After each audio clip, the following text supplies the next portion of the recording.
在昨天有一波国会山警察给咱们这个提示之后啊，我们这是脑洞大开，我们把距离国会山又拉了就至少50米，甚至100米。我们现在靠近的位置啊是参议院这个方向，再往那边啊是众议院这个方向，等于说参众两院离我们都非常近。他如果在窗户外边看的话，绝对能够非常清晰的看到新中国联邦国旗，还有我们这个黄色这个大横幅啊，大家可以看一下，所有这些字啊，他只要在窗户上面，绝对能看到这些国旗，还有这个横幅上这种大字。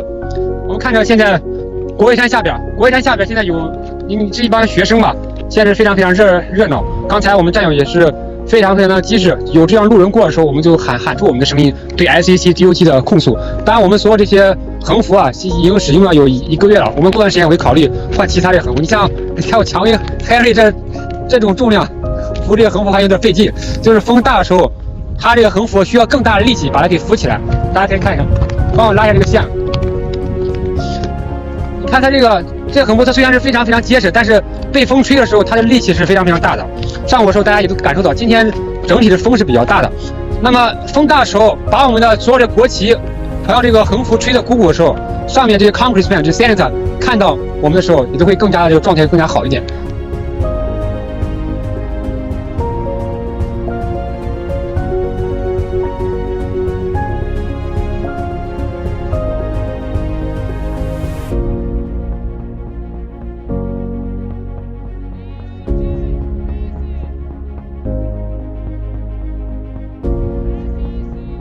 我是29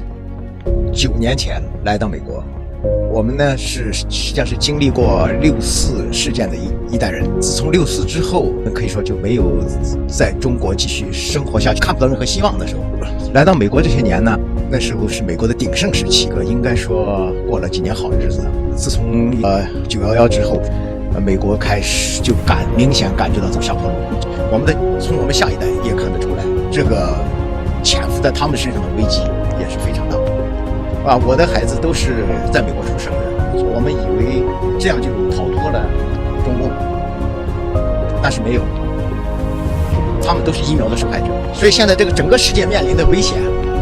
想想后背发凉。我们